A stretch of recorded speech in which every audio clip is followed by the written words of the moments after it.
தவம் செய்தால் எய்த நினைத்தது அனைத்தும் எய்தலாம். அன்பிற் சிறந்த அறமில்லை. அன்புடையார் இன்புற்று வாழ்தல் எளிது. மிகச்சிறந்த பாரதியின் உரையோடு இந்த மேடையில் உங்கள் முன்னால் ஒரு மகிழ்ச்சியான நாள் என்ற மகிழ்ச்சியான நாள் என்பது சுதந்திர தினம் மட்டுமல்ல, இந்த மேடைதான் நான் பேசுவதற்கான முதல் மேடையாக அமைந்தது என்கின்ற அந்த மகிழ்ச்சியுடனும் இங்கே தொடங்குகிறேன். அன்பிற் சிறந்த தவமில்லை என்று நான் சொன்னேன். அந்த அன்பினுடைய வெளிப்பாடாகவே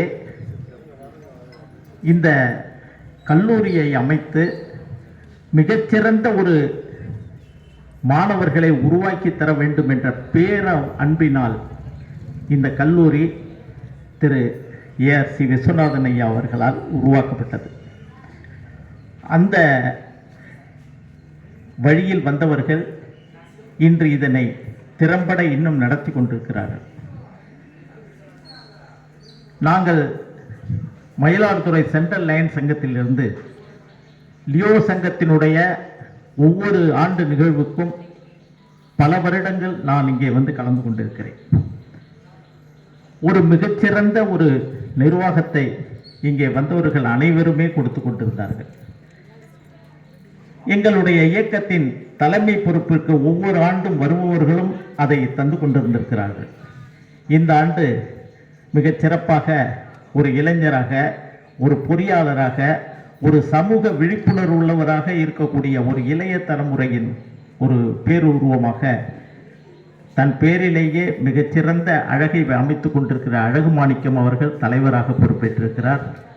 அவருக்கு உறுதுணையாக மிகச்சிறந்த வேகமான ஒரு செயல் வீரர் எங்களுடைய ஆசிரியர் பெருமான் அவர் செயலராக இருக்கிறார். பொருளாளர் மிகுந்த அக்கறையோடு தமது வயதின் அனுபவத்தை எல்லாம் இங்கே திரட்டி அவர்களுக்கு உதவியாக இங்கே செய்து கொண்டிருக்கிறார். இந்த தருணத்தில் 2 ஆண்டுகளாக இந்த கல்லூரிக்கு வர முடியாமல் போன அந்த குறையை தீர்க்கும் விதமாக அழகு மாணிக்கம் அவர்களும் இந்த நிர்வாகத்தை இன்று திறம்பட நடத்தி கொண்டிருக்கக்கூடிய எங்களுடைய அன்பிற்குரிய முத்துக்குமரன் அவர்களின் மிக நெருங்கிய உறவினருமான ராஜா தங்கவேல் அவர்கள் மற்றும் இந்த கல்லூரியில் உடைய அடிப்பட்ட ஒவ்வொரு செய்திகளையும் தன் மனதுள்ளே புதைய வைத்து கொண்டிருக்கக்கூடிய திருமதி சத்யபாமா கார்த்திக் அவர்கள், இவர்களை எல்லாம் முன்னால் வைத்துக்கொண்டு எங்களுடைய உறுப்பினர்கள், மிகச்சிறந்த உறுப்பினர்கள் ஒவ்வொரு ஆண்டும் இந்த இயக்கத்தை கொஞ்சம் தொய்வு கொடுத்தால் கூட நாங்கள் இருக்கிறோம் என்று வந்து அப்படியே தாங்கி மேலெழுப்பி கொண்டு வருகின்ற எங்களுடைய மத்திய அறிவா சங்கத்தின் தலைவர்கள், அதனோடு எங்களுக்கு மிக இள ரத்தத்தை பாய்ச்சக்கூடிய இள ரத்தங்கள் அந்த லியோ உறுப்பினர்கள், அந்த தலைமை பொறுப்பு வகிக்கின்றவர்கள் அனைவருக்கும் அதனுடைய உறுப்பினர்களுக்கும் என்னுடைய மனமகிழ்ச்சியான இந்த சுதந்திர தின வாழ்த்துக்களை தெரிவித்துக் கொள்கிறேன்.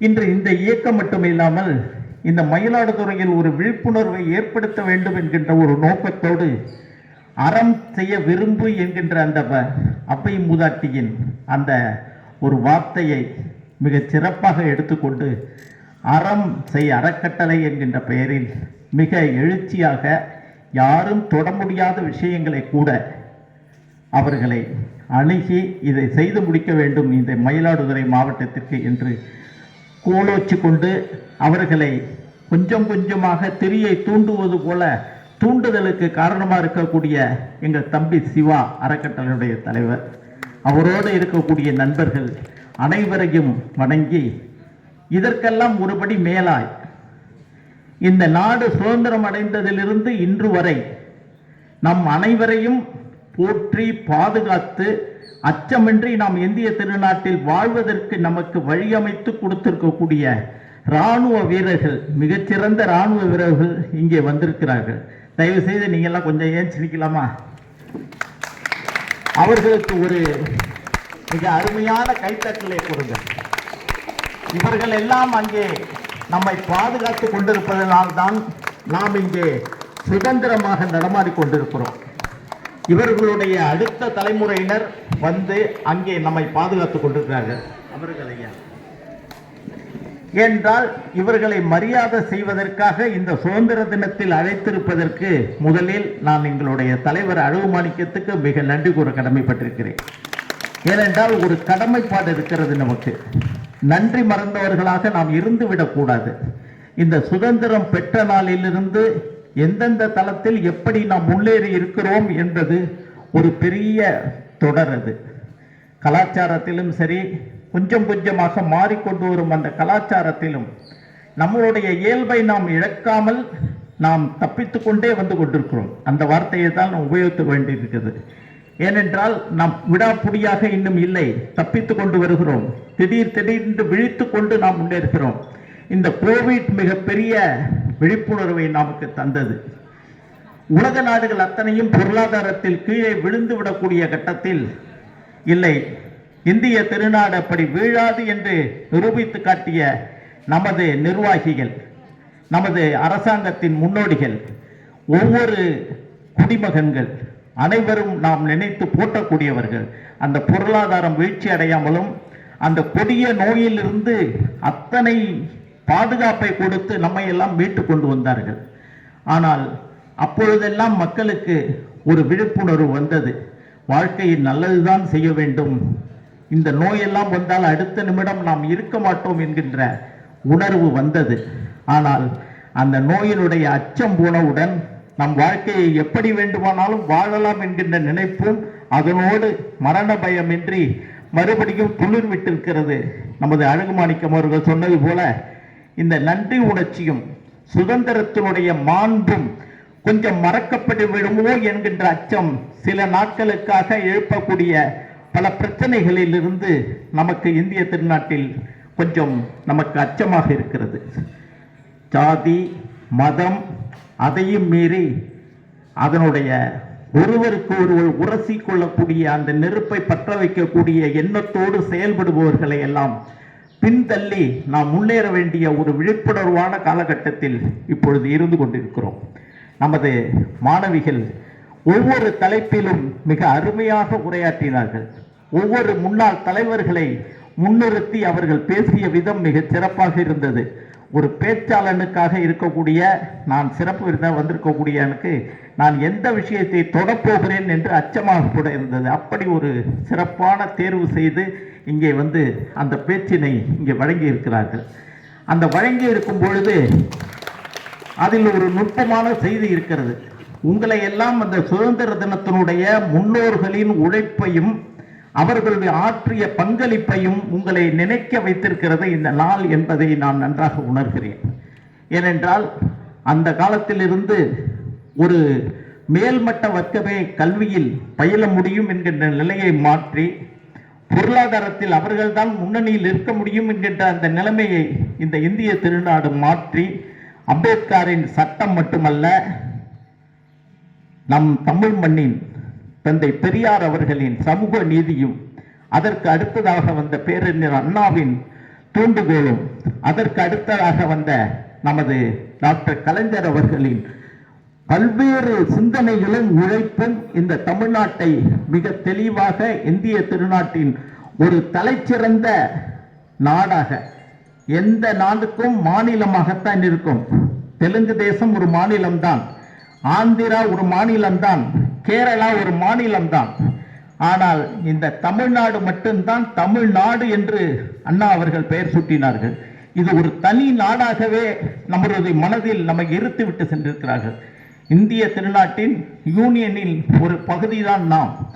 ஆனாலும் கூட நாம் தமிழ்நாடு தனித்திருநாடு, தனித்திருநாடு. இது ரொம்ப மிகச் சிறப்பான சிந்தனைகளை உடைய நாடு. ஏனென்றால் இங்கே மத துவேஷத்தை உண்டு பண்ண வேண்டும் என்று சொன்னால் நடக்கவே நடக்காது. சாதி சண்டைகளை அதை அனுபவிக்கக்கூடிய அந்த தலைமை பொறுப்பில் இருக்கக்கூடியவர்கள் அவர்கள் தூண்டுதலை செய்வார்களே தவிர அவர்கள் தோற்றுத்தான் போவார்கள். ஒரு சாதி சங்கத்திலும் இருக்கக்கூடிய தலைவர்கள் தன்னை வளர்த்து கொள்ள இந்த சமுதாயத்தை பிரித்து பார்க்கிற சூழலை, அந்த சூழ்ச்சியை செய்து கொண்டிருக்கிறார்கள். ஆனாலும் அப்படி கிளம்புமே தவிர அப்படியே அடங்கி போய்விடும். அந்த சாதிய தலைவர்கள் பொருள் சேர்த்ததோடு அது முடிந்து விடுமே தவிர அந்த சாதிய சண்டைகள் குறிப்பிட்ட நாளில் அது கலகலத்து போய் வலுவிழந்து போய் தலை விழுந்து தமிழ்நாடு இது நாங்கள் அப்படி இருக்க மாட்டோம் என்பதை நமது சமுதாயம் நிரூபித்துக் கொண்டே இருக்கிறது. அதே போல இந்த மத பிரச்சனையும் கூட இன்று எவ்வளவோ பிரச்சனைகளை கலப்பி கொண்டிருக்கிறார்கள் மத சம்பந்தமாக.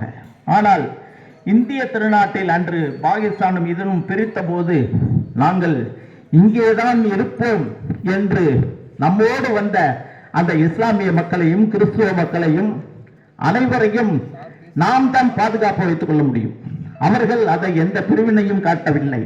ஆனால் நான் சொன்னதை போல அதனுடைய தீவிரமான மத போதகர்களும் யாரோ சில செய்கின்ற தூண்டுதலால் சில செயல்கள் நடைபெறலாம்.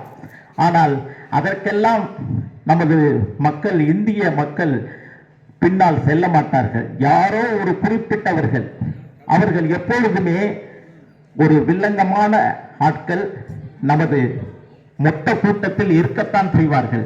அதையெல்லாம் மறந்து நாம் இந்திய திருநாட்டின் ஒருங்கிணைந்த மக்கள், நாம் இந்திய நாட்டின் பிரஜைகள் என்கின்ற அந்த உணர்வோடு இந்த சுதந்திர தினத்தை இன்று கொண்டாடி கொண்டிருக்கிறோம். இந்த சுதந்திர தினத்தில் ஒரு 4 உறுதிமொழிகளை நாம் எடுத்துக்கொள்ள வேண்டும். ஒன்று, இந்த நாட்டின் லஞ்சத்தை ஒழிப்பதற்கு இளைய தலைமுறை மனதார முடிவெடுத்துக் கொள்ள வேண்டும். இந்த லஞ்சம் தான் நம்மளுடைய வளர்ச்சியை பாதித்துக் கொண்டிருக்கிறது. அடுத்தது, பொருளாதார ரீதியாக நமது இளைய தலைமுறையை சீரழித்துக் கொண்டிருப்பது மதுவும் மற்ற போதை வஸ்துகளும் தான். இந்த 2 விஷயங்களை தாண்டி நமது சேமிப்பு என்பது நம்மிடம் இல்லாமல் உலக பொருளாதார நிகழ்வில் கலந்து கொண்டு உலக பொருளாதார அரங்கை இங்கே கொண்டு வந்து அரங்கேற்றினார்கள். அதன் நோக்கம் ஆரம்பத்தில் வேறு. ஆனால் தற்பொழுது பொருளாதார நுகர்வு மட்டுமே நமக்கு முழு வாழ்வு என்று நினைக்கக்கூடியவர்களுக்கு நான் ஒன்று சொல்லிக் கொள்கிறேன்.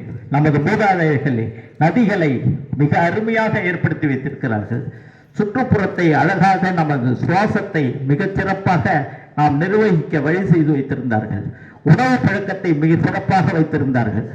இவ்வளவையும் செய்துவிட்டு ஒரு தலைமுறை மறைந்து போகும்போது நாம் அடுத்த தலைமுறையாக வந்தவர்கள் கொஞ்சம் கொஞ்சமாக அதை பாழ்படுத்தி கொண்டிருக்கிறோம் என்பதை மனதில் இருத்தி அதிலிருந்து மீட்டெடுப்பதற்கு நாம் என்ன செய்ய போகிறோம், அந்த சிந்தனையை நீங்கள் வளர்த்து கொள்ள வேண்டும்.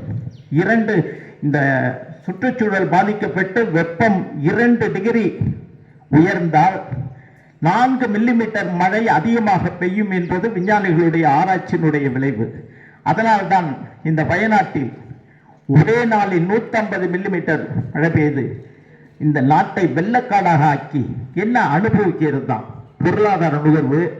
எந்த வித்தியாசமின்றி கடன் வாங்கியாவது எல்லாவற்றையும் அனுபவித்து விட வேண்டும் என்கின்ற அந்த நுகர்வு 1000 வருஷங்கள் வாழப்போவதாக நினைத்து பல கோடிகளை சுருட்டி வைத்துக் கொள்ளக்கூடிய அந்த அரசியல் தலைமுறைகள், இவை எல்லாவற்றையும் எதிர்க்கக்கூடியவர்கள் அடுத்த தலைமுறையாக வரக்கூடிய, அடுத்த அரசியல்வாதியாக வரக்கூடிய, அடுத்த இந்த ஆட்சியில் பங்கு பெறக்கூடிய நிர்வாகிகளாக வரக்கூடிய நீங்கள் தான் மிக தெளிவாக முடிவெடுக்க வேண்டும்.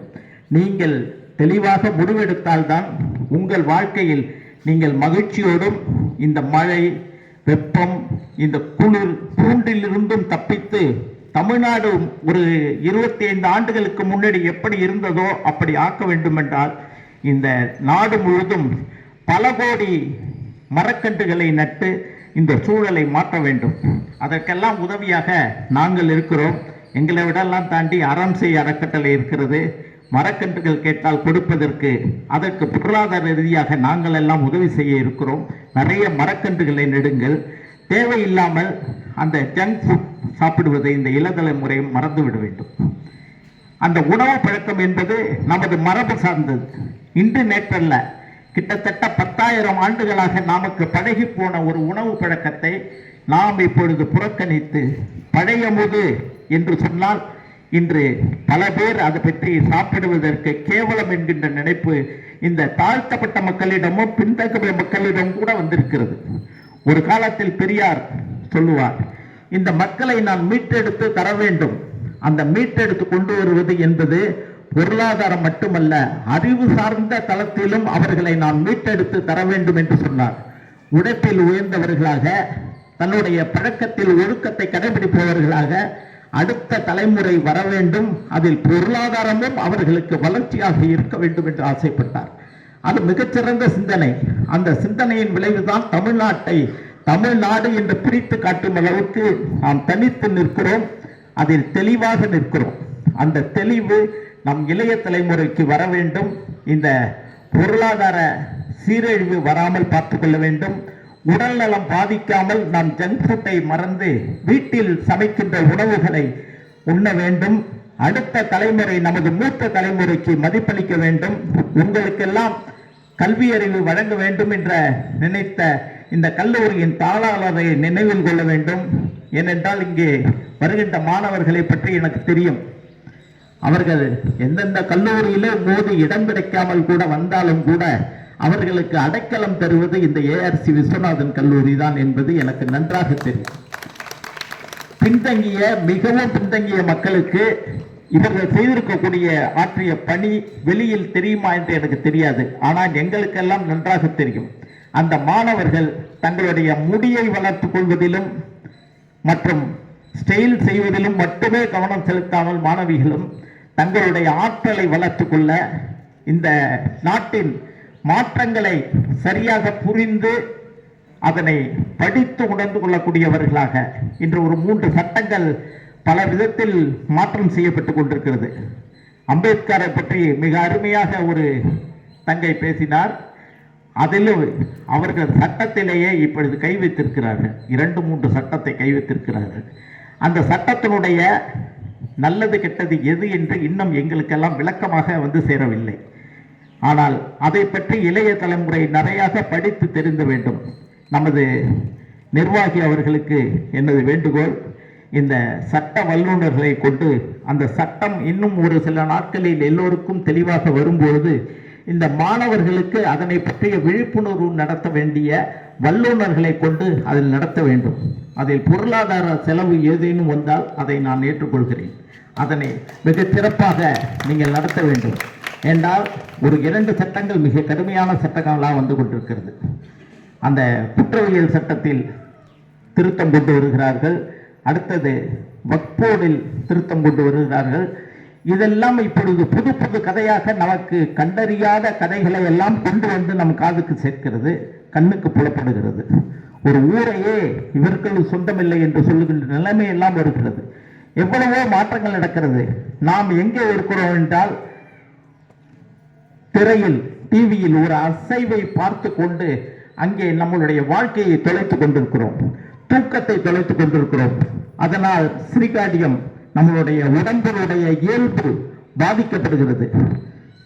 தூக்கம் கெடுவதால் ஆரோக்கியம் கெடுகிறது. கல்வி அறிவினுடைய ஞாபக சக்திங்கிற அந்த திறன் குறைந்து போகிறது. எரிச்சல் வருகிறது. எதன் மேல் கவனம் இருக்குமோ அதில் இல்லாமல் பொழுதுபோக்குவதில் கவனம் நிறைய போய்கொண்டிருக்கிறது. போனில் பொழுதுபோக்குகிறீர்கள். நன்றாக நினைத்து பாருங்கள். நீங்கள் பார்க்காவிட்டால் பொழுது போகாதா? அது நம்மை கடந்து போய்கொண்டே இருக்கும். ஒவ்வொரு நொடியும் நம்மை விட்டு போய்கொண்டே இருக்கிறது. வள்ளுவன் அழகாக சொல்லுவான், வாழ்நாள் அறுக்கும் வாழ்பான். ஒரு நாளும் நம்மளுடைய வாழ்நாளில் ஒரு நாளை குறைக்கிற நாள் என்று சொல்லுவான். அந்த நாட்களை இந்த இளைய தலைமுறை மனதில் நினைவு வைத்துக் கொண்டு மிகச் சிறப்பான ஒரு நாளாக இந்த நாளை நான் நினைவு கூறுகிறேன். உங்களுக்கும் அது மாதிரியான சில விஷயங்களை உங்கள் இதயத்தில் பதித்திருக்க முடியும் என்ற நம்பிக்கையோடு இந்த வாய்ப்புக்கு நன்றி கொடுத்த நிர்வாகத்திற்கும் எனது சங்கத்திற்கும் நன்றி கூறி மகிழ்ச்சியோடு விடைபெறுகிறேன். நன்றி, வணக்கம்.